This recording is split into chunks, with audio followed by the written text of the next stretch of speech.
धन्वनागा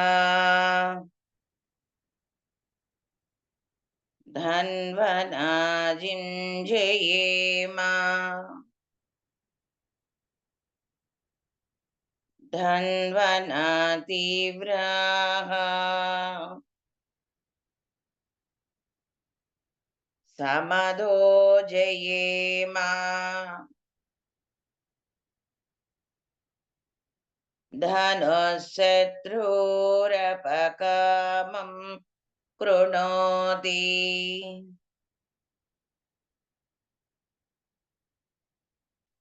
धन्वना सर्वाः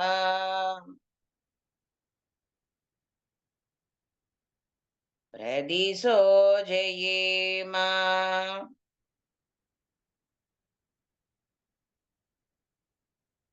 तीव्रान् घोषान् कृण्वते वृषपाणयोः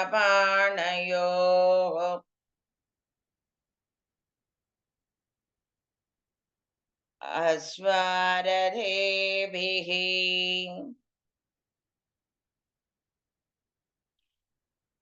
सह वाजयन्तः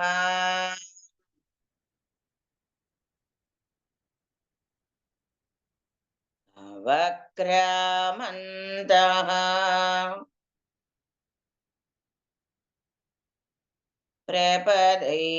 प्रपदैरमित्रान्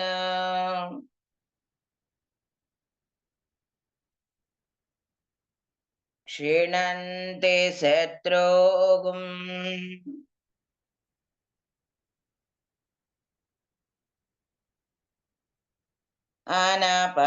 अनपव्ययन्तः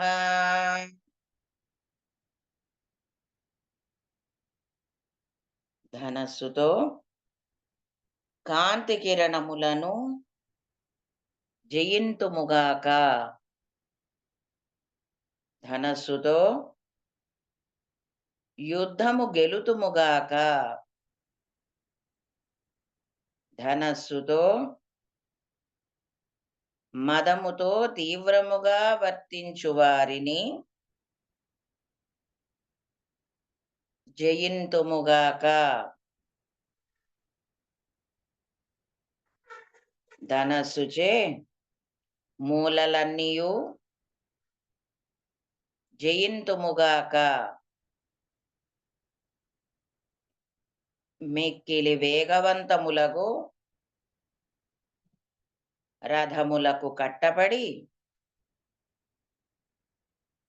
శక్తిని వర్షించు గిట్టలు గల అశ్వములు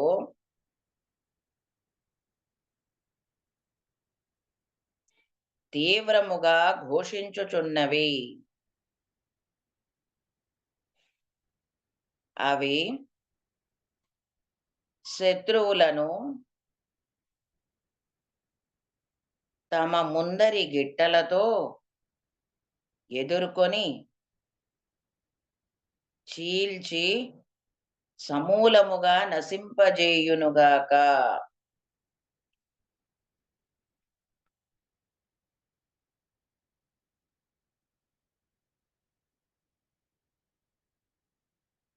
ధనుస్సు రాశి.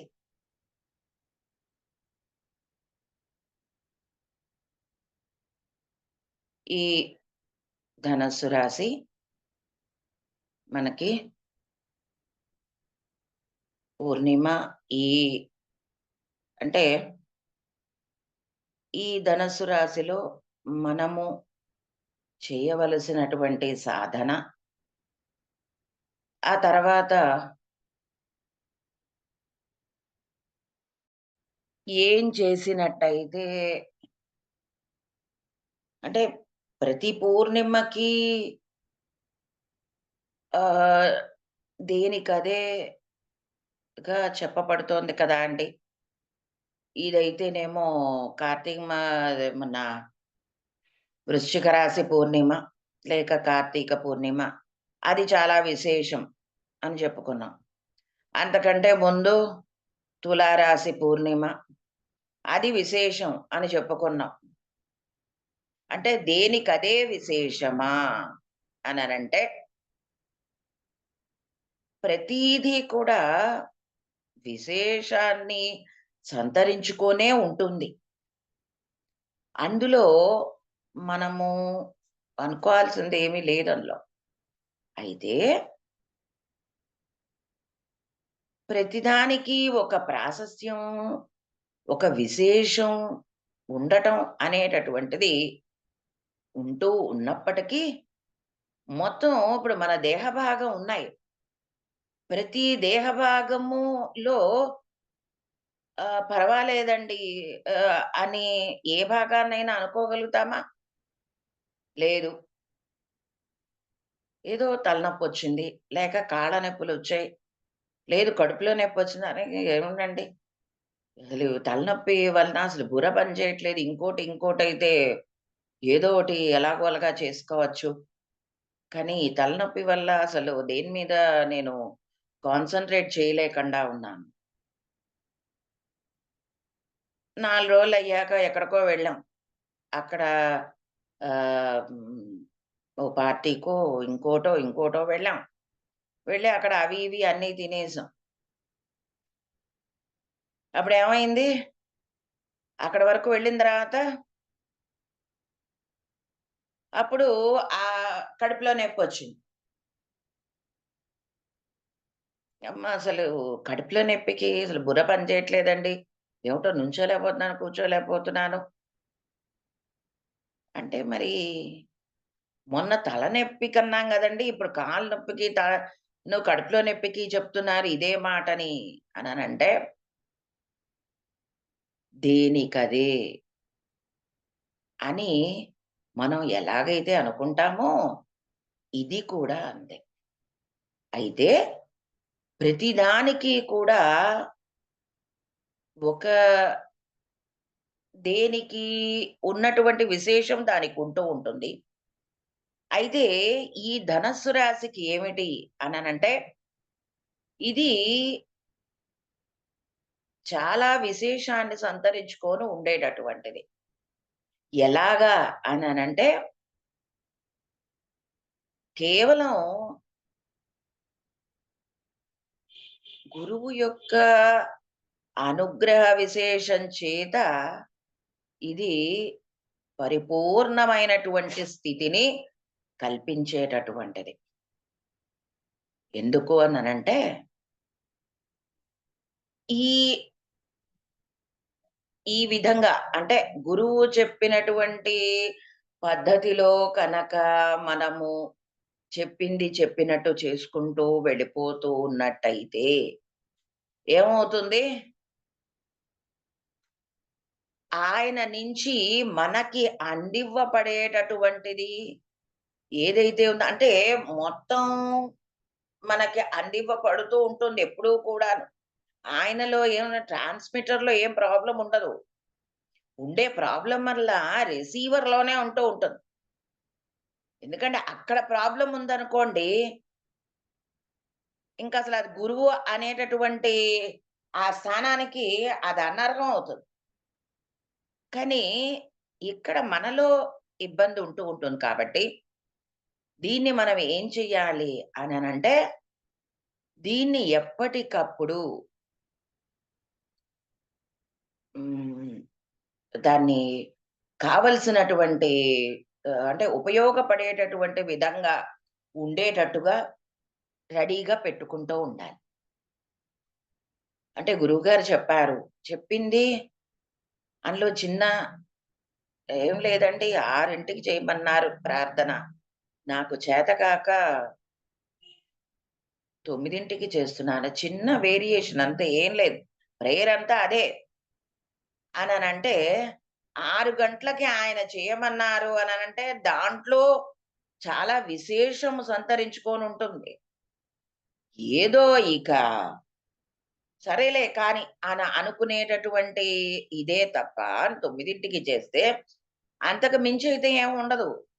ఆయన 6కి చేయమన్నారంటే అందులో ఆ సమయానికి చాలా ఇంపార్టెన్స్, ప్రయారిటీ అన్నీ ఉన్నాయి కాబట్టి అలా చెప్పారు. అలాగా ప్రతి ఒక్క విషయం గురించి కూడా గురువు చెప్పినటువంటి దాన్ని ఇక మళ్ళీ మనము, మన ఆలోచనలు, మన భావములు కాదండి ఇలా చేస్తే బావుంటుంది. ప్రాక్టికల్ ఇష్యూస్ ఆయనకి అర్థం కావు. ఎందుకంటే he is not that experienced ఇప్పుడు మనం ఫేస్ చేస్తూ ఉన్నటువంటి విషయాలు ఇటువంటివన్నీ వాళ్ళకుండవు. ఎందుకంటే వాళ్ళు వేరు. మీరు ఏమైనా చెప్పండి వాళ్ళు వేరు అని అనుకుంటాం మనం. మనకి సంసారము, పిల్లలు, జల్లలు ఎంత మరి గురువుగారికి లేరా అండి? అది. ఎందుకు ఇదంతా చెప్తున్నాము అననంటే, ఒక్కటే సాధన. ఏంటి అననంటే, మనము చెయ్యవలసినటువంటిది ఏదైనా సరే, చేయవలసినటువంటి పని మనకి నిర్దేశింపబడుట అనేది జరగాలి అననంటే, మనలో కావలసినటువంటి ఒక ఉత్సుకత ఉండాలి. దాన్ని ఇమ్మీడియేట్‌గా స్వీకరించగలిగేటటువంటి లక్షణము కలిగి ఉండాలి. 100 ఆలోచనలు చేసి ఇది రైటా? రాంగా? ఆయన చెప్పారనుకోండి, కానీ మనం చేయటం అవసరమా? ఇది. ఇటువంటివన్నీ కూడా కూడదు. ఎందుకంటే అంత బ్లైండ్‌గా కష్టం గదండీ! అననంటే ఒక్కటే అక్కడ ఇంక వేరే ఏమి లేదు. ఏమవుతుంది అలాగా అననంటే,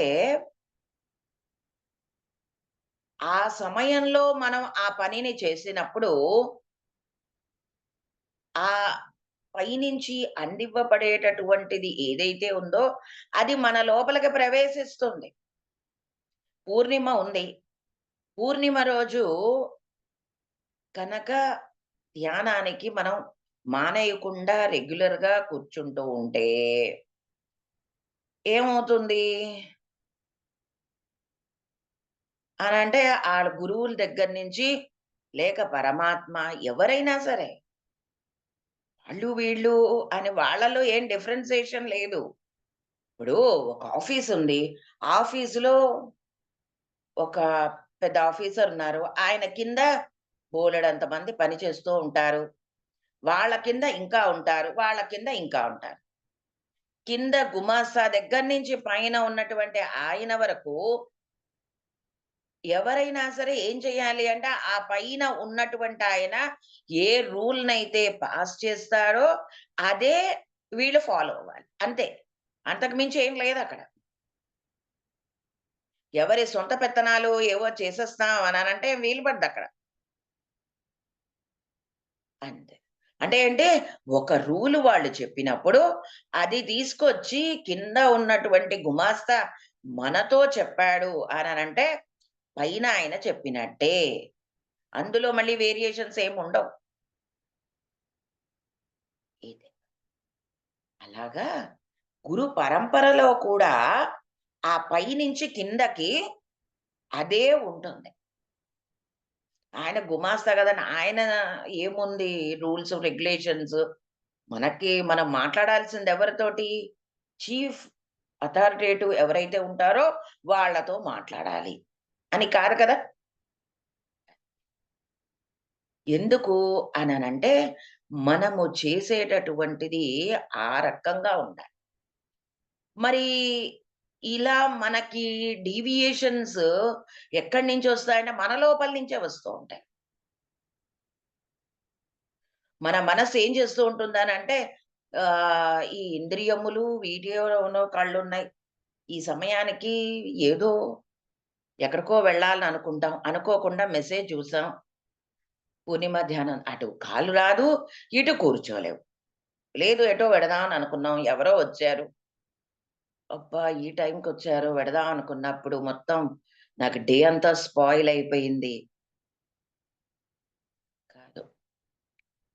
ఎందుకు అననంటే వచ్చినటువంటి వాళ్ళలో పరమాత్మని దర్శించి వాళ్ళ కి మనము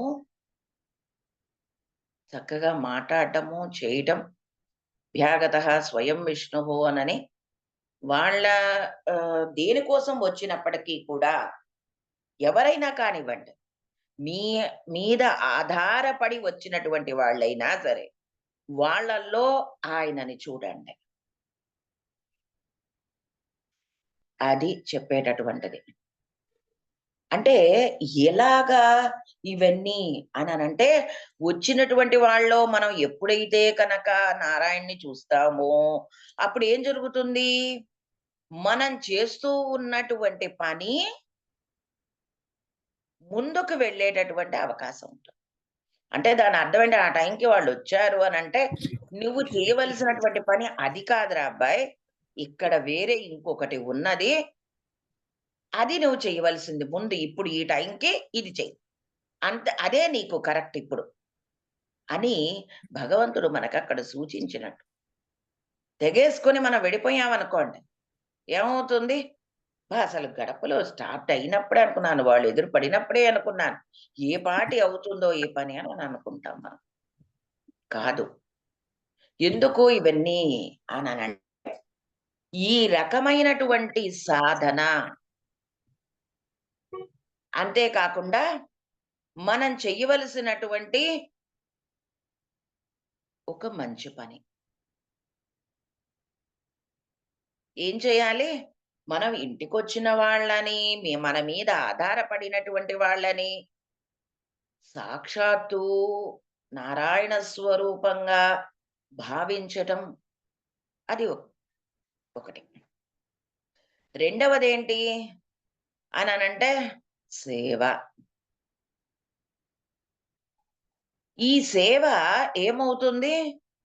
మనము చేస్తూ ఉన్నప్పుడు ఆ సేవ నుంచి ఎవరైనా చూస్తేనే మనకి కష్టంగా అనిపిస్తుంది వాళ్ళని. ఇంక సేవ సంగతి దేవుడెరుగు. వాళ్ళ యొక్క బాధలు తెలుసుకుంటూ ఉంటే, అబ్బా! ఎట్లా వీళ్ళసలు ఇంత మనకి వినడానికి కూడా చాలా కష్టంగా ఉంటుంది. వాళ్ళ బాధ. అవన్నీ మనకి ఏమవుతాయి అననంటే, ఆ బాధ విన్నప్పుడు క్రమంగా ఏమవుతుంది అననంటే, మన మనసులో వాళ్ళకి ఆ క్షణాన అబ్బా! అని అనిపించినా క్రమంగా నిజంగా వాళ్ళింత అవస్థ పడుతున్నారు. ఆ అవస్థ పడుతున్నటువంటి వాళ్ళు నిజంగా భగవంతుడు వాళ్ళకి తగ్గిస్తే బాగుండు. అంత కష్టపడుతున్నారు వాళ్ళు అని అనిపిస్తుంది. ఓ 10 రోజులు వాళ్ళకి జరిగేటప్పటికి ఏమవుతుంది వాళ్ళని చూడగా, చూడగా నిజంగా ఇంత కష్టపడుతున్నారు. వాళ్ళకి ఆ బాధ తగ్గితే బాగుండు. ఎంత అవస్థ పడుతున్నారు వాళ్ళు. ఇది స్టార్ట్ అవుతుంది. దాని వలన ఏమవుతుంది అననంటే, చేస్తూ ఉన్నప్పుడు మనకి ఆ సేవ వాళ్ళకలాగా మనం చేస్తూ ఉంటే, క్రమంగా ఏమవుతుంది వాళ్ళకి బాధ తగ్గటం అనేటటువంటిది ఒకటైతే, తగ్గాలి అన్న కోరిక మనకి కలగటం అనేటటువంటి దాంట్లోకి మనము పరిణమింపబడటం అనేటటువంటిది ఒకటి. రెండవది అంటే దీనికంటే ఇంకా కొంచెం అంటే సాధన మనం చేయగా అంటే సాధన అననంటే చెప్తున్నాను మామూలుగా. అంటే నా సేవ వాళ్ళకి. అలా చెయ్యగా ఏమవుతుంది అననంటే, అవతల వాడిలో బాధ పడుతున్నవాడే కాదు, వాడు పరమ దుర్మార్గుడైనా సరే, మనకి వాడు ఎంతో హాని తలపెట్టిన వాడైనా సరే, వాడి మీద ప్రేమ కలుగుతుంది. పోన్లే వాడు ఏదో చేస్తే చేశాడు. కానీ చాలా కష్టపడుతున్నాడు పాపం. అంటే ఎక్కడో తెలియకుండా మనలో ఆ పరివర్తన కలుగుతుంది. క్రమంగా ఏమవుతుంది అననంటే, వాడి యందు కూడా మనకి పరమాత్మ కనిపించడం. అంటే ఒక రోజున ఏమనుకున్నాం వీడిని విడిచిపెట్టకూడదు. సమయం వచ్చినప్పుడు తప్పనిసరిగా వాడికి గుణపాఠం నేర్పాలి. వీడినసలు అస్సలు విడిచిపెట్టకూడదు అనని అనుకుంటాం.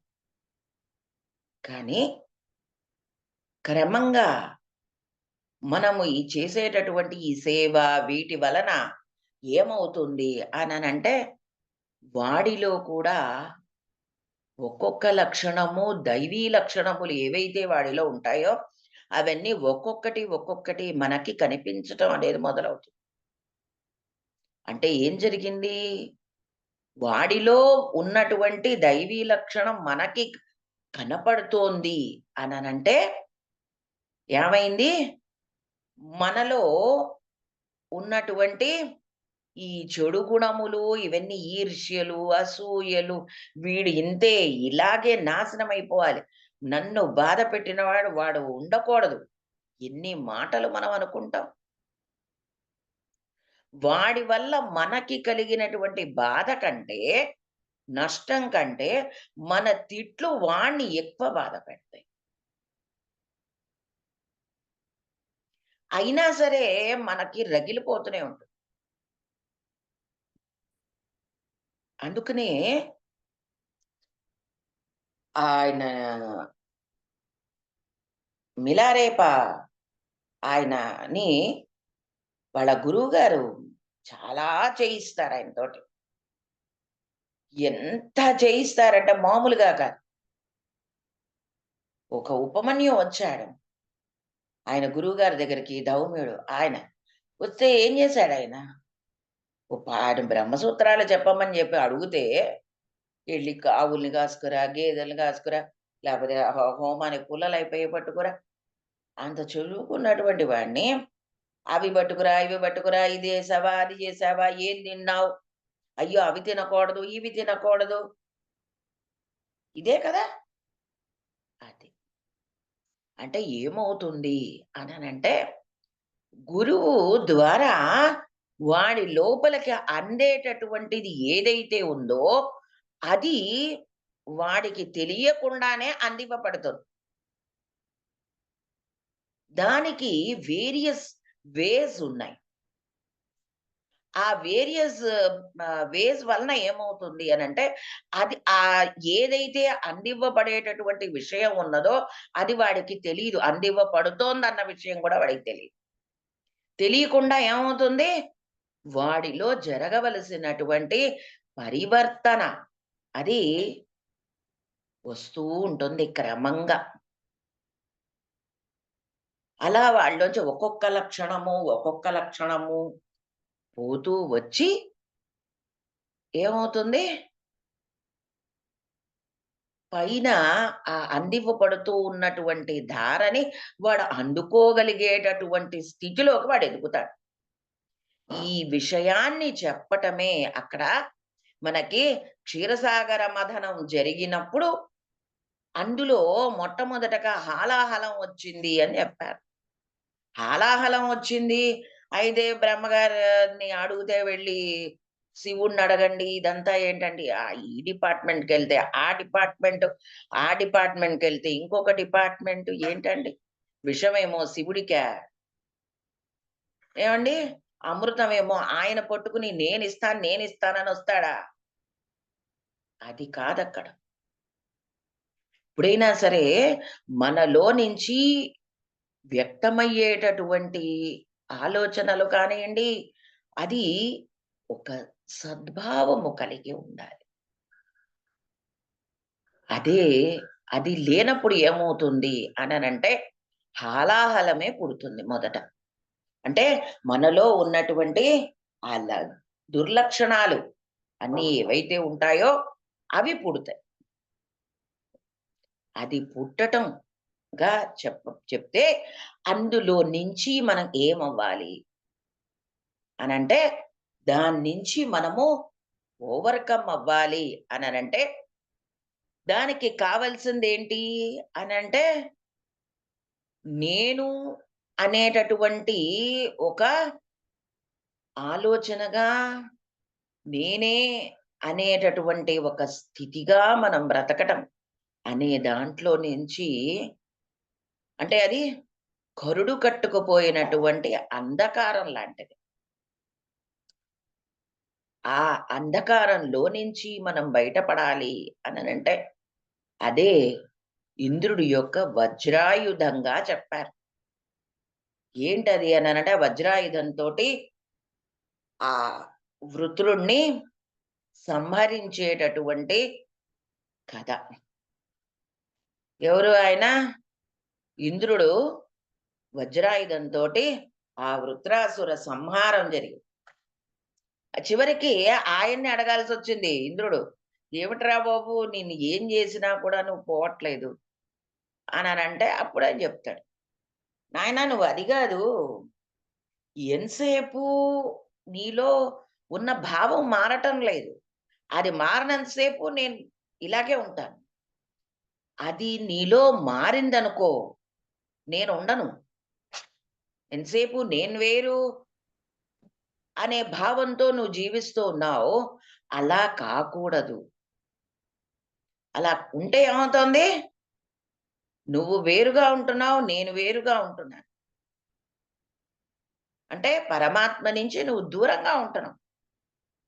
నేనుగా ఉన్నటువంటి పరమాత్మలో ఉన్నటువంటి నుంచి వ్యక్తమైన ప్రజ్ఞ నేను. దాని నుంచి నువ్వు దూరంగా ఉంటున్నావు. అలా దూరంగా ఉంటూ ఉన్నప్పుడు ఏమవుతుంది?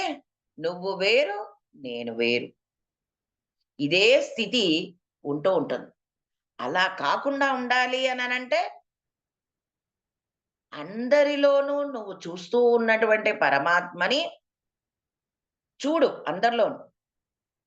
వాడిని ఒక పేరు పెట్టి రామయ్యో, కృష్ణయ్యో గాకుండా నువ్వేం చేస్తావు? వాళ్ళలో ఉన్నటువంటి పరమాత్మని చూడు. ఏమవుతుందప్పుడు? వాడి మీద మనకి భక్తి భావము, ప్రేమ ఇటువంటి లక్షణాలు ప్రారంభమవుతాయి.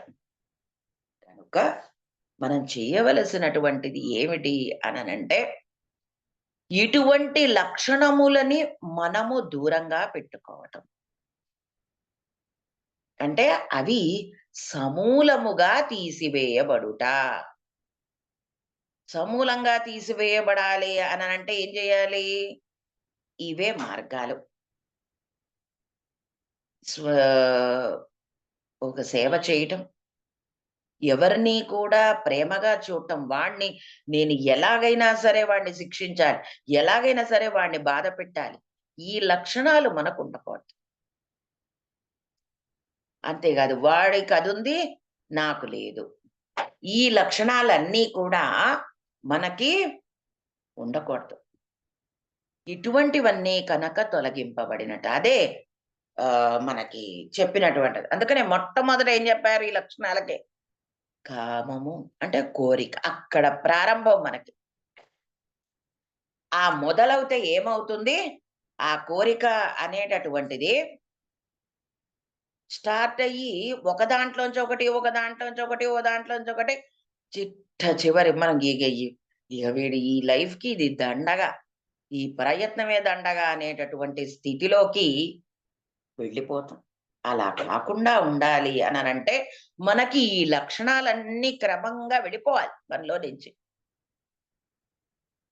అది.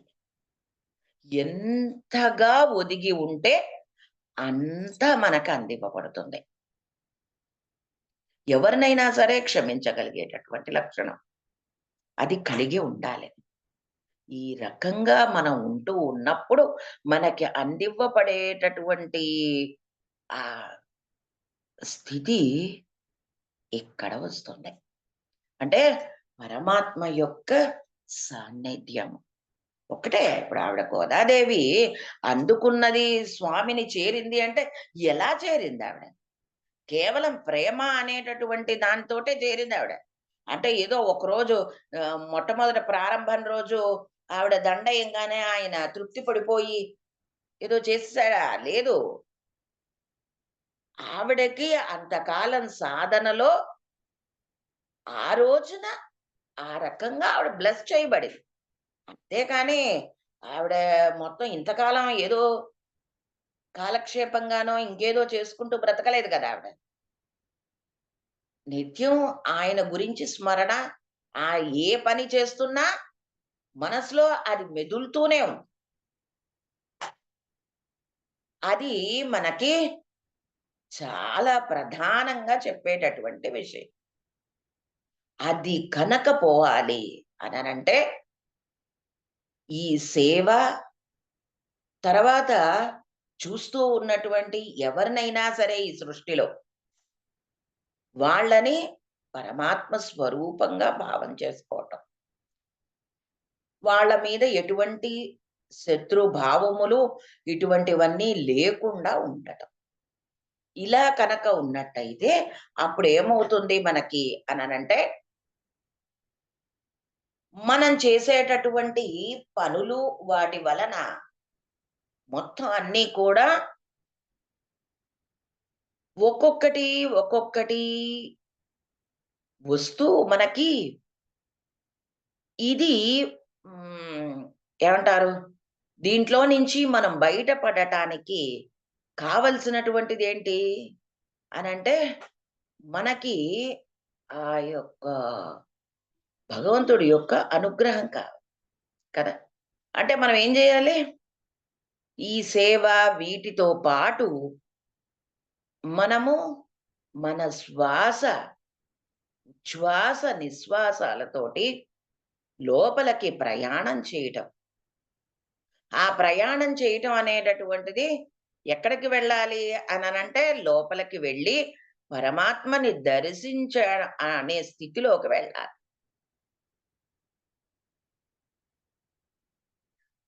అంటే ఆహ్, లోపలికి మనం వెళ్తాం ఉచ్ఛ్వాసంతోటే. సోహం ఇదే కదా! మనం జెప్పుకునేది అని కాదు అక్కడ. ఏమవుతోంది అననంటే లోపలికి ప్రయాణం చేస్తూ ఉన్నప్పుడు అదేమైంది?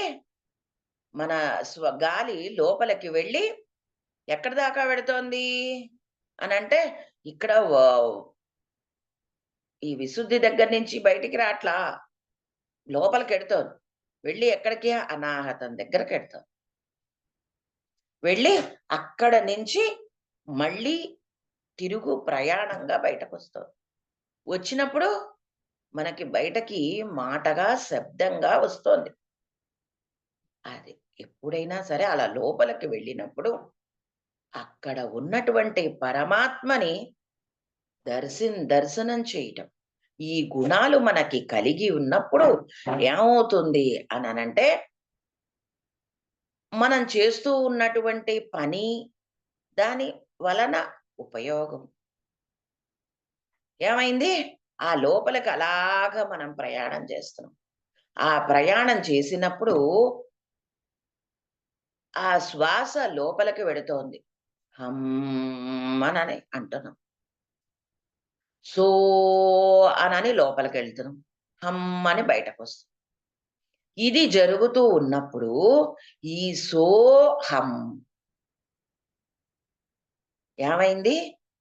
ఈ రకమైనటువంటి ఈ ఉచ్ఛ్వాస, నిశ్వాసముల ద్వారా మనకి ఈ లోపలికి వెళ్ళినప్పుడు ఆ అనాథంలో అది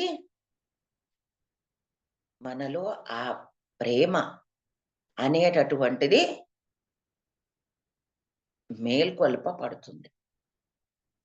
అప్పుడు మనలో నుంచి మాట, అయ్యో! వాడు అంత అవస్థ పడుతున్నాడే, వాడికి తగ్గితే బాగుండు. అంటే మొదట వాడికేమనిపించింది?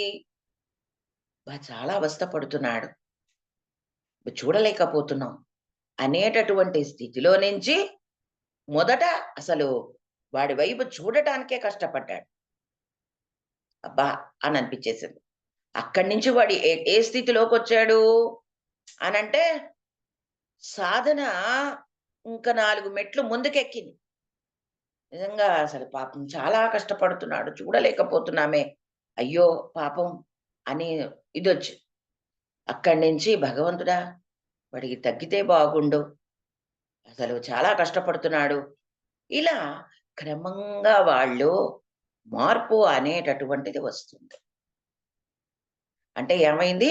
ఆ ప్రేమ అనేటటువంటి లక్షణం క్రమంగా ఒక్కొక్క స్థాయి పెరుగుతూ వచ్చింది. ఒక్కొక్క స్థాయి పెరగడంతోటి ఏమైంది వాళ్ళలో ఒక మొట్టమొదట ఒక జాలి. అక్కడ నుంచి ప్రేమ. ఆ ప్రేమలో కూడా వ్యత్యాసాలు క్రమంగా అలా ఒక్కొక్క స్థాయి పెరుగుతూ వస్తుంది. ఇది మనకి క్రమంగా అలా జరుగుతూ ఉన్నప్పుడు లోపల ఇది కేవలం భౌతికంగా చేసేటటువంటి సాధన. ఆ పైన ఇది మన ఉచ్ఛ్వాస, నిశ్వాస. ఈ రెండింటి యొక్క క్రమాన్ని అనుసరించే ఈ మొత్తం మనలో ఉండేటటువంటి ఈ అరిషడ్ వర్గాలు ఇవన్నీ కూడా క్రమంగా వాష్ ఆఫ్ అవుతాయి. ఆ వాష్ ఆఫ్ అవ్వటం అనేటటువంటి దాని కోసమే మనకి గురువు ఇచ్చేటటువంటిది. ఇదంతా సాధన. దానికి ఆయన చెప్పింది చెప్పినట్టు చేసుకుంటూ వెళ్ళటం. ఈ చేస్తూనే అవతల వాళ్ళలో ఉన్నటువంటి పరమాత్మని దర్శించటం. ఇది చాలా ఉత్తమోత్తమమైనటువంటి సాధన. దీనికి కావలసినటువంటిది ఏమిటి అననంటే, మనం ఈ భౌతిక ప్రపంచంలో మనం ఈ సంసారము, ఈ పిల్లలు ఇవంతా ఒక జంజాటన కాదు. దీనితోటి పరమాత్మని దర్శించేటటువంటి స్థితిలోకి మనం పరిణమింపబడాలి. అలా పరిణమింపబడటం అనేటటువంటిది కాదు. అంటే ఆ స్థితిలోకి వెళ్ళటం అనేటటువంటిది పరమాత్మ మనకు అందించేటటువంటి.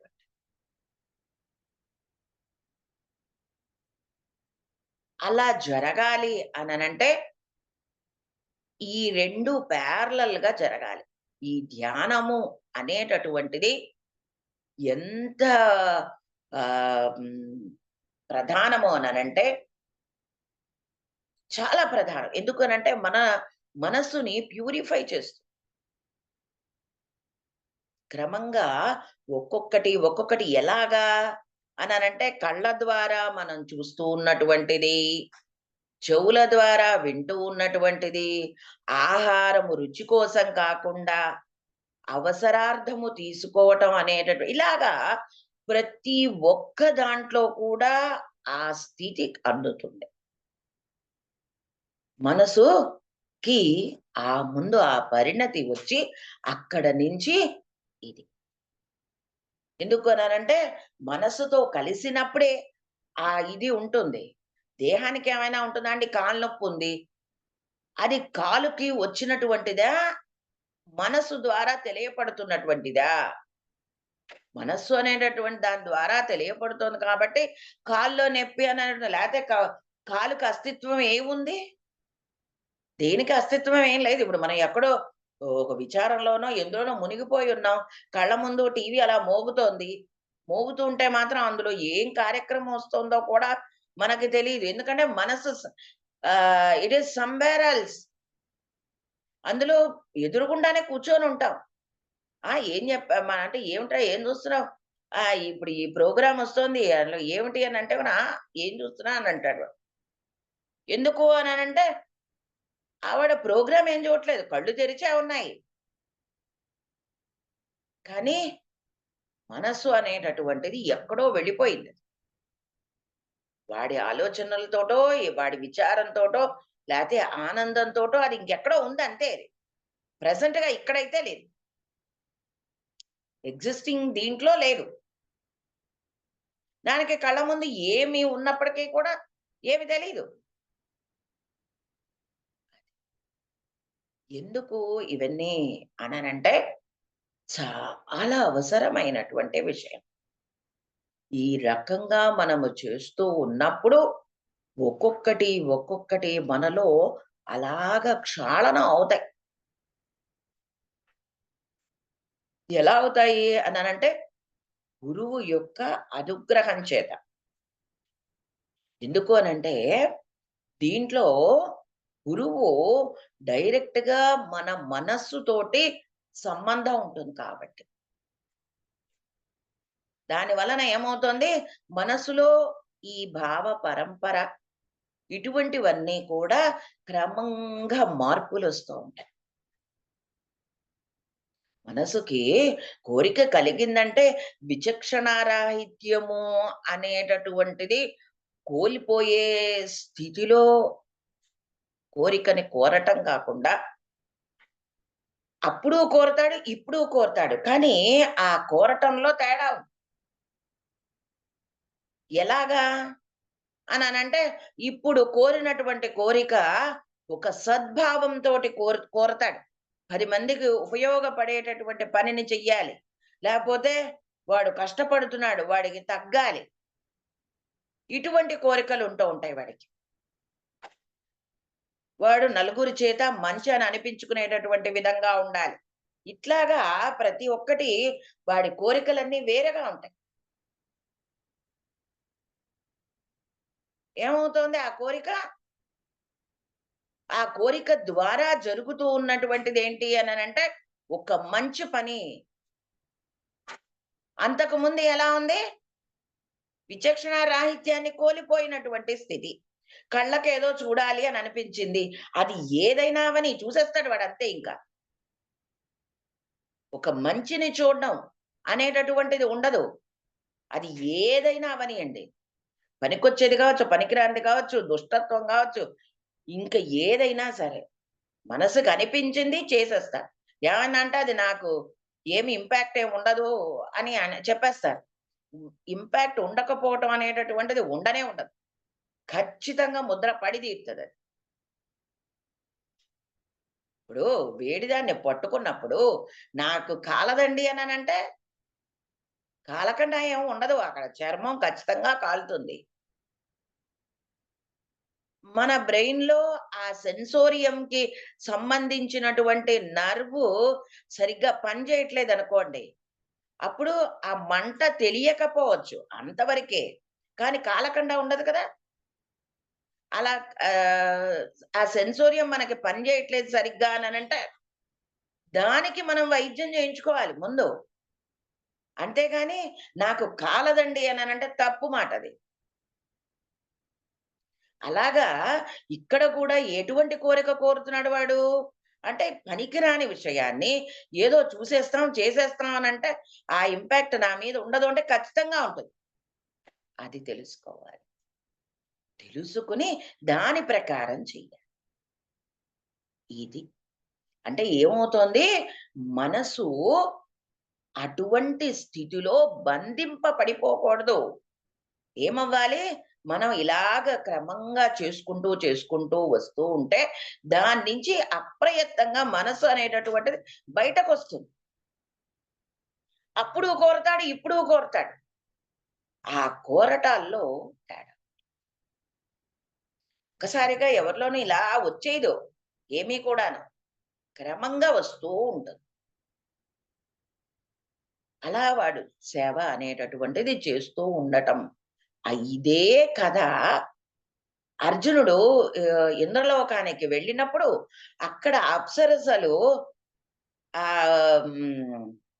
అర్జున్‌కి ఆహ్, ఇది జే అంటే వా దగ్గరకు వచ్చి ఆహ్, మనస్సుని ఉద్రేకపరిచేటటువంటి ఉద్రేకం అనంటే ప్రచోదకంగా కరెక్ట్‌గా వర్డ్. ఆ ప్రచోదకం చేసేటటువంటి స్థితిలో ఉంచుతారు. కానీ అర్జునుడు మాతృత్వాన్ని చూస్తాడు వాళ్ళలో. అది. అంటే ఏమైంది? చూడవలసినటువంటిది ఏమిటి అనంటే, లోవర్ నేచర్‌లో నుంచి మనసు హయ్యర్ నేచర్‌లోకి వెళ్ళింది. అది ఎలా జరిగింది అననంటే, మనసు పరిణమింప చేయటం అనేటటువంటిది గురువు యొక్క అనుగ్రహం చేత జరుగుతుంది. ఇది మనకి ఈ యొక్క రాశి వలన మనకి ఏర్పడేటటువంటిదది. ఇంత సాధన అలాగ చేసుకుంటూ మనం వెడుతూ ఉంటే ఏమవుతుంది? చక్కగా మనలో ఉండేటటువంటి ఆ నీచ ప్రవృత్తిలో నుంచి మనం బయటకి వస్తాం. అదే మనకి ఈ ఎయిమింగ్ అంటే మన ఈ భౌతికంగా మనం చూస్తూ ఉన్నటువంటి దాంట్లో నుంచి పరమాత్మని దర్శించుట అనే స్థితిలోకి రావాలి. అవే మనకి వాసుదేవోపాసన, నారాయణోపాసన, విష్ణుోపాసన అంటే ఇందరియందు ఆయన ఉన్నటువంటి వ్యాపించి ఉన్నటువంటి విష్ణువు ఆయనని దర్శించాం. ఇట్లా ఒక్కొక్క స్థితి ఇవి దాటుకుంటూ పైకి రావటం. చిట్ట చివరికొచ్చేటప్పటికి ఏమైంది? అన్నిటి యందు, అందరి యందు ఉన్నటువంటి పరమాత్మ నాలో కూడా ఉన్నాడు. ఏమైంది అక్కడికొచ్చేటప్పటికి? వాడి మనసు పూర్తిగా పరిణమింపబడింది. అంటే పరిపూర్ణమైనటువంటి స్థితిలోకి వచ్చింది. కనుక ఇందుకోసం మనము తప్పనిసరిగా ధ్యానం చేసుకోవడం ప్రతిరోజు అనేటటువంటిది ప్రధానం. కనీసం పూర్ణిమ రోజైనా చేసుకోవటం అనేటటువంటిది ఇది. ఎందుకంటే పూర్ణిమ రోజు చంద్రుడు పరిపూర్ణమైనటువంటి స్థితి, వ్యక్త స్థితిలో పరిపూర్ణంగా ఉంటుంది. అటువంటి సమయంలో కనక చేసుకున్నట్టయితే మనకి, ఆ పరమాత్మకి ఏమవుతుంది? మధ్యలో అనుసంధానం జరగాలి. అది అదే స్థితిలో మనం అలా కంటిన్యూ అవ్వటం అనేటటువంటిది మనకు అందించటం అనేటటువంటిది జరుగుతుంది. ఈ స్థితి మనకి రావాలి అననంటే జరగవలసినటువంటిది మొత్తం అంతా గూడా ఈ ప్రకరణం మొత్తం అంతా కూడా. అలా జరిగినప్పుడు మనకి కనిపించేటటువంటిది సాక్షాత్తు పరమాత్మ. ఎలా కనపడతాడుట ఆయన అననంటే, ఇక్కడ మామూలుగా ఈ ధనస్సు రాశికి సింబల్ ఎలా ఉంటుంది అనంటే, సగం మనిషి, సగము గుర్రము. అంటే వెనక భాగంగా కాకుండా ముందు తల ఇవి ఏవైతే ఉంటాయో అది. ఇవి ఉంటూ ఉంటుంది. ఆయ ఆయ ఏమైంది? ఈ రకంగా సాధన వాళ్ళలో జరిగినప్పుడు అక్కడ మనకి కనిపించేటటువంటిది పరమాత్మ ఎలా దర్శనమిస్తాడట అననంటే, ఈ గుర్రము తల కలిగినటువంటి వాడిగా దర్శనమిస్తాడట. ఆయననే హయగ్రీవుడు అనన్నారు. అంటే ఎలాగా హయగ్రీవుడు అనంటే ఎలా పరమాత్మ దర్శనమిస్తాడు అనంటే, క్రమంగా మనలో నుంచి ఈ పేరుకున్నటువంటి అజ్ఞానం అంతా కూడా పోవాలి. అది పోగొట్టి మనకి ఆ సాక్షాత్కారం కలిగించేటటువంటి ఆయన ఆ స్థితిలో మనని నిలబెడతాడు. ఇందులో మనం చేసేదంటే ఆయన ఏం చెప్తే అది చేస్తూ పోవటమే గాని, మనం కొత్తగా సంకల్పాలు చేసి చేయాల్సింది ఏం లేదు ఇందులో. చేయవలసిన అవసరం గూడా లేదు. కేవలం ఆయన చెప్పిన మాటని చెప్పినట్టుగా చేసుకుపోవటమే. అందుకనే ఏమిటి అననంటే, మనలో ఈ అజ్ఞానం అనేటటువంటిది అంతరింప చెయ్యాలి.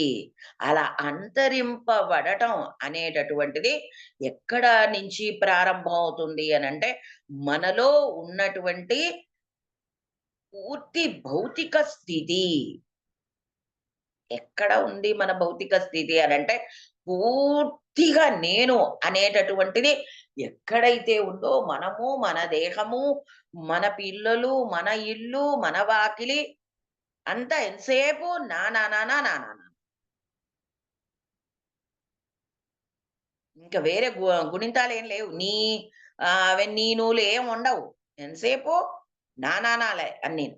అటువంటి స్థితిలో నేను ఉన్నటువంటి దానికి అక్కడ నుంచి శక్తి పైకి ప్రసరింపబడుతుంది. ఇప్పుడేమవుతుంది అంటే శక్తి ప్రసరింపబడటం పైకి అననంటే, ఈ మొత్తం సృష్టిగా ఉన్నటువంటి పరమాత్మ లేక ఈ భౌతికంగా ఈ సృష్టి అంతా ఏదైతే ఉందో దానితోటి మనము అనుసంధానం చెందటం. ఇప్పుడు తల ఉండటం అనంటే అర్థం ఏంటి? అనంటే ఈ భౌతిక సృష్టి ఇదిగా ఏదైతే వ్యక్తమవుతోందో దాని ద్వారా అదలా నిర్వర్తింపబడుతోంది అనంటే దాని వెనక ఒక శక్తి ఉన్నది. ఆ శక్తి ద్వారా ఇవన్నీ జరుగుతున్నాయి. అంతే కదా! ఇప్పుడు మనం ఉచ్ఛ్వాస, నిశ్వాసాలు తీసుకుంటున్నాం. మన ప్రయత్నంతోటే చేస్తున్నామా? సృ సృష్టిలో ఇంతమంది జీవులు పుడుతున్నారు. అది మనము పుడుతున్నామా? అదే వాళ్ళందరూ వాళ్ళకే వాళ్ళు పుట్టుకొస్తున్నారా? కాదే.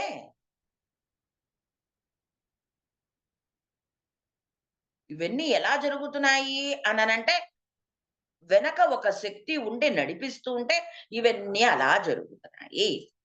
ఈ విషయం తెలుస్తుంది. అలా తెలియటం అనేటటువంటిది కేవలం గురువు వలన సాధ్యము. అందుకనే అజ్ఞాన తిమిరాంధస్య జ్ఞానాంచ శలాకయ ఎలా చెప్తున్నారు అనంటే, పూర్తిగా కరుడు కట్టుకుపోయినటువంటి స్థితిలో మనం ఉంటే, అక్కడ నుంచి మనలో జ్ఞానం అనేటటువంటి దాన్ని అలా దీపం వెలిగిస్తాం. ఇది చేయించడం కోసమే సాక్షాత్తు శ్రీకృష్ణుడు మైత్రేయుల వారిని నియోగించాడాయన. అరే బాబు! ఈ కలికాలం ఇది. వాళ్ళకి వాళ్ళు తెలుసుకోవటం అనేటటువంటిది సాధ్యపడే విషయం గాదు. వాళ్ళకి కావలసినటువంటి పరిణతి అందించి, అందులో నుంచి వాళ్ళని లిఫ్ట్ చెయ్యి. లిఫ్ట్ చేస్తే అది అటువంటి స్థితి నీవు కల్పించినప్పుడు అది ఆటోమేటిక్‌గా అందింపబడేటట్టు. అందుకనే శంకరాచార్యుల వారు కూడా ఏమిచ్చారు అననంటే, అవిద్యానామంతస్తిమిరమిహిరద్వీపనకరి. దాన్ని అందుకనే మాస్టర్ గారు తీసుకొచ్చి మొట్టమొదట పెట్టారు దాన్ని. మొట్టమొదట అవిద్య అనేటటువంటిది పోవాలి. అది పోతేనే మనకి కనపడుతుంది. లేకపోతే ఏం కనపడుతుంది? ఏమీ లేదు. అది చాలా అవసరం. అదంతా కూడా ఎక్కడ అననంటే, మనలో ఉన్నటువంటి మూలాధారం అంటే లోవర్ నేచర్‌లో అది కింద ఉన్న నేను, నానాలని చెప్పుకున్నాం ఇందాక. అటువంటి స్థితిలో నుంచి ప్రారంభం అట్లా ఇగ్నైట్ అయినట్టు అవుతది. అది వచ్చి అక్కడ నుంచి ప్రారంభమై పైకి ప్రయాణం జరుగుతుంది. ఆ పైకి ప్రయాణం జరిగినప్పుడు ఏం జరిగింది?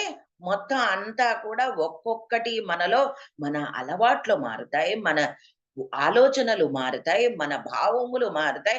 మన సంకల్పములు మారుతాయి. ప్రతి ఒక్కటి క్రమంగా అలా మార్పొస్తూ ఉంటుంది పైకి. అలా మార్పనేటటువంటిది ఎప్పుడైతే వస్తుందో అప్పుడేం జరుగుతుంది? మనము పూర్తిగా పైన ఆయన ఏదైతే అది ఇస్తూ ఉంటాడో దాన్ని అందుకోగలిగేటటువంటి స్థితిలో ఉంటాం. అప్పుడు మనం ఏదైనా మాట్లాడతాం. అంటే ఏంటి? వాడి మాట ఏదైతే లోపల నుంచి వాడి మాటగా వ్యక్తమవుతోందో అది ఎక్కడి నుంచొస్తోంది? అంటే అతని దగ్గర నుంచి బయట అంటే ఒక ప్రేమ అనేటటువంటి లక్షణము, ప్రేమ అనేటటువంటి పదముకి అనేక స్థితులు. ఒక్కొక్క స్థితిలో నుంచి వాడు పైకొస్తూ ఉంటాడు. అప్పుడు చిట్ట చివరికొచ్చేటప్పటికి ఏమవుతుంది? పరిపూర్ణమైనటువంటి ప్రేమ ఏదైతే ఉందో అది వాడు అందుకోగలిగేటటువంటి స్థితి. ఆ స్థితిని వాడు పొందాలి అననంటే ఈ ఉచ్ఛ్వాస, నిశ్వాసాలు చాలా అవసరం. ఆ ఉచ్ఛ్వాస నిశ్వాసాల్ని దాన్ని ధ్యానం చేస్తూ, సేవ చేస్తూ, వాడు చేస్తూ ఉన్నంత కాలం వాడిలో ఎంత పరిణతి వస్తుంది అననంటే చాలా. అదే చెప్తున్నానిక్కడ. అందుకనే హంసాయ విద్మహే పరమహంసాయ ధీమహి తన్నో హంస ప్రచోదయాత్. ఏమిటా పరమహంస అననంటే, ఈ మొత్తం సృష్టిలో ఏదైతే ఈ జీవులందరికీ అందివ్వబడేటటువంటి ప్రాణశక్తిగా ఉచ్ఛ్వాస నిశ్వాసములుగా మొత్తం అంతా ఏదైతే ఉన్నదో దాన్ని దర్శించుట అనేటటువంటి స్థితిలోకి వాడు పరిణమింపబడతాడు. ఆ పరిణమింపబడటం అనేటటువంటిది ఇక్కడ మనకి వస్తుంది. ఇదంతా జరుగుతూ ఉంటే సాధన. అందుకనే దీన్నేం జెప్పారు? హంస అనేటటువంటి దాంట్లో నుంచి చెయ్యగా, చెయ్యగా, చెయ్యగా వచ్చేటటువంటిదేంటి? హసౌం. హకారము ముందు వస్తుంది. అంటే అలా ఎలా వస్తుందండి అననంటే ఉన్నటువంటిది అదే అక్కడ. అంటే దేన్నైనా సరే దర్శించవలసినటువంటి విధానము ఒకటి ఉన్నది. దాన్ని దర్శించాలి. అలా దర్శించినప్పుడు అందివ్వబడేటటువంటి విషయం వేరే ఉంటది. స్త్రీ కనపడింది అననంటే ఇంద్రియలోలత్వం కలిగి ఉన్నటువంటి వాడు చూస్తాడు. లేదు మాతృస్థానంలో చూసేటటువంటి వాడు కూడా చూస్తాడు. లేదు ఒక పువ్వు కనపడింది. దాన్ని తీసుకొచ్చి దేవుడి దగ్గర పెడదామని అనుకునేటటువంటి వాడు ఉంటాడు. రెక్కలన్నీ ఒక్కొక్కటి, ఒక్కొక్కటి చాలా బాగుంది, చాలా బాగుందని అనుకుంటూ పీకి మొత్తం కింద పడేసి ఎళ్ళిపోయేవాడు గూడా ఉంటాడు. ఎక్కడైనా అన్ని చోట్ల అందరూ ఉంటారు. చూసే విధానంలో మార్పొస్తుంది. ఎందుకు అనంటే, ఆ వెనక ఉన్నటువంటి శక్తిని దర్శనం చేస్తాడు వాడు. అటువంటి జ్ఞానము వాడికి కలుగుతుంది. అందుకనే ఆ జ్ఞానము ఏదైతే ఈ సృష్టిలో ఉందో, దాన్ని హయగ్రీవుడు అని జెప్పారు. అంటే అటువంటి అంటే ఆ శక్తిని జీవులకి అందించేటటువంటి వాడు. అందుకనే ఆయన రూట్ వర్డ్ బీజాక్షరంగా చెప్పబడినటువంటిది ఏంటి అనంటే హసౌం. ఇది తెలుస్తుంది. ఇదే విషయాన్ని మనకి భగవద్గీతలో కూడా అదే చెబుతారు. ఏమని అనంటే ఊర్ధ్వమూలం అధఃశాఖం అనాలి. అంటే మనకు మూలాన్ని ఇచ్చాడనుకోండి 2 నిమిషాలు పట్టదు మనం తగలేసుకోవటానికి. అందుకని మూలం ఆయన పట్టుకుని మనకి ఆకులు, పూలు, రెమ్మలు అరే బాబు అనుభవించండిరా అని ఇచ్చాడు. ఒక ఆహారంగా అనేక రకాలుగా. అంతే కదా! ప్రతి ఒక్కటి కూడా ఉపయోగపడేటటువంటి విధంగా దాన్ని. అప్పుడు మనం ఏం చేయాలి? అది మనకి ఏ రకంగా అందివ్వబడుతోంది అనేటటువంటి విషయాన్ని మనం తెలుసుకోవాలి. ఆ అందివ్వబడేటటువంటి విషయాన్ని. ఆ అందివ్వబడుతున్నది మనకి ఈ రకంగా ఇది అందివ్వబడుతోంది కాబట్టి, దానిని మనము దర్శనం చేయవలసినటువంటి విధానం ఇది అని దాని వైపు మనం ప్రయాణం చేయటం అనేటటువంటిది గురువు యొక్క అనుగ్రహం చేత అది సాధ్యపడుతుంది. ఇంకా ఏ ఒక్కటి వల్ల అది పడదు. కేవలం గురువు వలన సాధ్యం. అటువంటి గురువు జీవులని సరైనటువంటి దిశగా నడపడానికి సాక్షాత్తు అందుకనే ఏం చెప్పాం? గురుర్బ్రహ్మ, గురుర్విష్ణు, గురుర్దేవో మహేశ్వర అని అన్నాం కదండి. ఈ 3 తత్వములు ఏవైతే ఉన్నాయో అవన్నీ కూడా ఎవరి ద్వారా పనిచేస్తాయి? గురువు అనేటటువంటి ద్వారా ఇన్ని తత్వాలు పనిచేస్తాయి. ఎక్కడ చిట్ట చివర తస్మై శ్రీ గురవే నమః. అంతకుముందు ఇంకేమిటి? గురు సాక్షాత్ పరబ్రహ్మ. చిట్ట చివర వాడు ఆయనే. ఆయనే మనకి చెప్పాలి. అటువంటి గురువు ఈ పూర్ణిమ రోజు భూమి మీదకి అవతరించినటువంటి అంటే భౌతికంగా ఒక రూపము దాల్చి చెప్పాలి మనకి.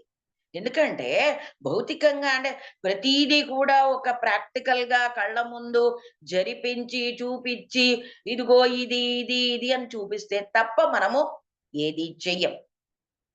ఏది నమ్మం. అబ్స్ట్రాక్ట్‌గా ఉన్నటువంటి దాన్ని మనది యాక్సెప్ట్ చేసేటటువంటి తత్వం మనది కాదు కాబట్టి, ఆ 3 మూర్తులు కలిపి భూమి మీదకి దిగి వచ్చినటువంటి తత్వము ఏదైతే ఉందో అది గురువు.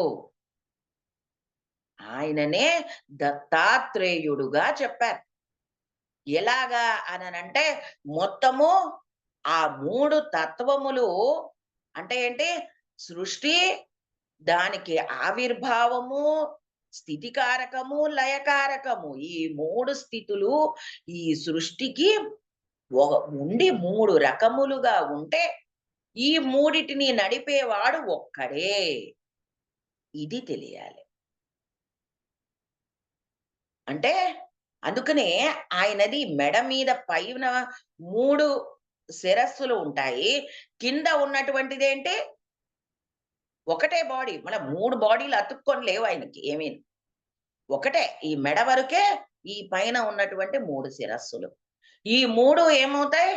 ఒకే ఒక్క ప్రజ్ఞ వలన ఈ 3 అలాగ ప్రయాణం చేస్తున్నాయి. దేనికది వేరే ఏం లేవు. అన్నీ ఒకటే దాంట్లో ట్రావెల్ చేస్తాయి. ఇప్పుడు రైలుంది. దానికి ఇన్ని కంపార్ట్‌మెంట్‌లున్నాయి. ఇంజిన్ ఒకటే ఉందా? ఏ పెట్టెకి ఆ పెట్టె ఇంజిన్ వేరే ఉందా? అది. అంటే ఈ లీడ్ చేసేటటువంటిది ఏదైతే ఉందో అది ఒక్కటిగా ఉండి ఇన్ని దాని నుంచి వ్యక్తమవుతున్నటువంటి స్ప్లెండర్స్ మనం చూస్తూ ఉన్నటువంటిదంతా. ఇది నడిపించుట, ప్రయాణము జీవుడిని చేయించుట అనేటటువంటిది సాక్షాత్ పరబ్రహ్మ. ఆయన అలాగా వ్యక్తమై గురు రూపంగా అందుకనే తస్మై శ్రీ గురవే నమః అని చెప్పాను చివర. అటువంటి గురువుకి నమస్కరిస్తున్నాను. గురువు అననంటే ఏదో మనం మన మనసులో మనం అనుకుంటున్నటువంటిది అంటే మనకి కరెక్ట్ అని అనిపించినటువంటిది మనకిలా జరిగితే బాగుంటుంది అని మన మనస్సులో అనిపిస్తే దాన్ని తెచ్చి అవును అనని అవతల గురువుతోటి మనం అనిపించుకుంటే ఆయన ఆయనకి జరిగే నష్టం కన్నా మనకు జరిగేదే ఎక్కువ. ఆయనకు పోయేదేమీ లేదు. పోరా బాబు అనుకుంటాడు ఆయన అంతే. నీ కర్మ నేనేం చేయలేను అని. మనము మౌనంగా ఉన్నప్పుడు మొత్తం బాధ్యత ఆయనదై ఆయన మనని నడిపిస్తాడు. అంతే. ఏది మధ్యలో మన సంకల్పము, మన ప్రమేయము ఇట్లా దూరిపోవటం మధ్యలో ఉండకూడదు. అది చాలా అవసరం. ఎంత పెద్దవాళ్ళు కూడా ఈ స్థితికొచ్చేటప్పటికి అదేదో మోహం అనుకుంటారు. ఒక హ్మ్. దానికి నాకు బంధం ఏర్పడిపోతోందనుకుంటారు. కానే కాదది. ఎందుకంటే చిట్ట చివరకొచ్చేటప్పటికి ఏమవుతుంది? దబ్బన పడతారు కింద. అది చాలా అవసరం. ఆ స్థితిని దాటి సాక్షాత్తు ఆయనే అనేటటువంటి స్థితిలోకి వెళ్ళాలి. ఆ ట్రావెల్ జరగాలి అననంటే, మనం అలా చేసుకుంటూ వెడుతూ ఉంటే అప్పుడది జరుగుతుంది. అటువంటి వాళ్ళు మాట్లాడలేని భాష లేదు అని చెబుతారు. మాట్లాడలేని భాష అంటే ఏదో తెలుగు, హిందీ, ఇంగ్లీష్, సంస్కృతం ఇంకోటి, ఇంకోటి కాదండి. అరము, ఇంకోటి తమిళం లేకపోతే ఏమంటారు మలయాళం 100 ఉన్నాయి. అవేవి కాదు అనేక భాషలు అనంటే. ఒక్కటే. ఏంటి అననంటే, వాడు పశువులు కనిపిస్తే వాడు మాటాడితే వాటికర్థమవుతుంది. చెట్ల దగ్గరికి వెళ్లి మాట్లాడితే వాటికర్థమవుతుంది. మీరు ఎక్కడికి వెళ్ళిన రాళ్ళు, రప్పలు దగ్గరకి వెళ్లి మాటాడితే వాటికి అర్థమవుతుంది. అంటే ఏ స్థితిలో వాడు ఉన్నప్పటికీ కూడా వీడు చెప్తూ ఉన్నటువంటి విషయాన్ని వాడికి కన్వే అవుతుంది. అవి వీడు మాట్లాడిన మాటకి రెస్పాండ్ అవుతాయి. అదే విషయాన్ని రామాయణంలో అత్యద్భుతంగా రాముడు సీతాదేవి కోసం వెతుకుతూ ఉంటే అక్కడ రాళ్ళు అవన్నీ సీత, సీత అనంటే ఆ రాళ్ళు గూడా పట్టుమని బద్దలయ్యేట. ఆయన బాధకి. అంటే ఏంటి? ఆ ప్రేమ అనేటటువంటి లక్షణం ఉంది చూడండి. ఆ లక్షణంతోటి అవతల దానితోటి మనకి సంబంధం ఏర్పడుతుంది. మనం ఏ మాట మాట్లాడినా అది దానికి చేరుతుంది. తప్పనిసరిగా. అది. ఈ స్థితి పొందటం అనేటటువంటిది కేవలం ఈ గురువు చేత అందివ్వబడుతుంది. అటువంటి స్థితి మనకి అందివ్వటం కోసమే ఆయన దత్తావతారంగా త్రిమూర్తి తత్వము ఏకమై లేకపోతే ఏంటండి? ఎవరైనా అంటే వివస్త్రంగా మాకు వడ్డించాలి అని వాళ్ళు మాట్లాడారు అననంటే, వాళ్ళు దేవుళ్ళెలా అవుతారండి? కదా! అది తెలియాలి. వివస్త్రము అననంటే, ఈ భౌతికమైనటువంటి ఈ దేహముతో కాకుండా నీవు మాకు ఆహారం పెట్టాలి అననంటే, దీనికి నీవు అటాచ్డ్‌గా ఉండటం కాదు. నువ్వు చేయవలసినటువంటిది ఏంటి అననంటే, ఈ స్థితి నుంచి పైకి లిఫ్ట్ అయ్యి అప్పుడు పెట్టాలి. ఆ పెట్టేటటువంటిది ఏంటి అననంటే, నీలో అజ్ఞానం అనేటటువంటిది లేనప్పుడే నువ్వు ఆ పని చేయగలవు. లేతే నువ్వెలా చేస్తావు? చేయలేము అదంతాను. ఆ అజ్ఞానం అనేటటువంటిది కంప్లీట్‌గా ఉండకూడదు. అందుకని ఆవిడ ఏం చేశారట అంటే, చిన్న పిల్లల్లాగా చేశారట అని చెప్పారు. అంటే అంటే ఆ స్థితిలో ఇంకా జ్ఞానము, అజ్ఞానము, వస్త్రము, ఇంకోటి, ఇంకోటి ఏది ఉండదు. ఉండేటటువంటిది ఒకటే ఒక తత్వం ఉంటుంది. ఆ తత్వం ఏంటి అననంటే పరమాత్మతోటి ఉండేటటువంటి పైకి వాళ్ళు పెరుగుతూ వచ్చినప్పుడే పసిపిల్లలు ఈ భౌతికంగా లోకంతోటి అటాచ్‌మెంట్ ఉంటుంది. అంతకు పూర్వం ఏముంటుంది? పరమాత్మకి లింకింగ్ గానే ఉంటారు. ఇక్కడ పైన ఉండేటటువంటి ఈ మాడు మీద అది ఫిల్ అవ్వదు. వాళ్ళ మాడు పలచగా ఉంటుందండి. జాగ్రత్తగా ఉండాలి అని అంటారు. ఏంటి అనంటే అది ఫిల్ అయిపోయి గట్టిగా అయ్యింది అననంటే వీడు ఈ భౌతికంగా ఈ భూమి మీద దీనికి అటాచ్డ్‌గా వాడు తయారవుతున్నాడు.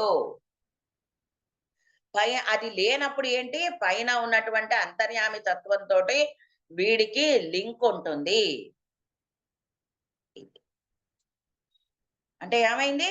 అంటే వాడికి అప్పుడు ఆహ్, అక్కర్లేని మిడిమిడి జ్ఞానాలు ఇటువంటివన్నీ ఉండవు. ఎవరినో ఇంప్రెస్ చేసేటటువంటి లక్షణాలు ఇటువంటివన్నీ ఏమి ఉండవు. ఆకలేస్తే ఆకలేసిందని అంటాడు అంతవరకే. ఏదో వాడి భాషలో వాడు చెబుతాడు ఆకలేస్తోందని. అది కేవలం తల్లికే తెలుస్తుంది. అటువంటి స్థితిలోకి పరిణమింపబడటం. అంటే ఆవిడ మాతృత్వము అనేటటువంటి దాన్ని ఆ ప్రేమ ఇది పొందటం అనేటటువంటిది అందివ్వబడాలి. ఆ తత్వం ఎవరికైతే అందివ్వబడుతుందో అప్పుడు వాళ్ళకి పరమాత్మ ఆ జ్ఞానము అనేటటువంటి దానికి ఆ స్థితిగా వాళ్ళకి దర్శనమిస్తాడు. అలా దర్శనం ఇచ్చినటువంటిదే ఈ యొక్క త్రిమూర్తి తత్వం అయినటువంటి అది. ఆయననే మనము దత్తావతారంగా చెప్పాలి. అంటే మనలో ఉండి మన బుద్ధిని, మన ఆలోచనల్ని అన్నింటినీ కూడా మన ప్రవర్తన ద్వారా అన్నింటినీ కూడా ఒక సరైనటువంటి దిశగా నడిపిస్తూ మనని ముందుకు తీసుకువెళ్ళేటటువంటి లక్షణం ఏదైతే ఉందో దాన్ని మనము ధ్యానించి ఆ స్థితికి కనుక మనం చేరినట్టయితే అప్పుడు పరిపూర్ణమైనటువంటి రూపము మనకి దర్శనము. అది ఎప్పుడూ పరిపూర్ణమే. మనకి దర్శనమవుతుంది. అటువంటిది మనకి దర్శనం అయినప్పుడు ఇంకా మనలో ఇంక ఈ దేహము వీటితోటి సంబంధం కాకుండా కేవలము ప్రేమ అనేటటువంటి కి రూపం ఏదైతే ఉందో అది ఉంటుంది. అంతే. ఇంక ఏముండవు. అటువంటి లక్షణం మనము పొందాలి అననంటే ఇది గురువు యొక్క అనుగ్రహం చాలా అవసరం. ఎవ్వరికైనా సరే. అటువంటిది మనకి కల్పింపబడాలి అని కోరుకుంటూ, ఈ యొక్క గురు తత్వాన్ని మనము ఆ స్థితిలో మనం అందుకోగలిగే ఇది మనకి కలిగింపబడాలి అని ప్రార్థన చేస్తూ, ఈరోజు మనము చెప్పుకున్నటువంటివి ఈ రోజే కాకుండా, ఈ మాసములో మనము దాన్ని ధ్యానం చేయటం చేత దాని తాలూకా రూపము మన మనస్సులో ఏర్పడుతుంది. ఆ రూపం ఏర్పడినటువంటి రూపము ఏమవుతుంది అననంటే, మనని ఇక అటు ఇటు కదిలి, అటు ఇటు పరుగులు పెట్టేటటువంటి స్థితిలోకి అంటే పెట్టకుండా ఉండేటటువంటి స్థితిలోకి మనని ఉంచుతుంది.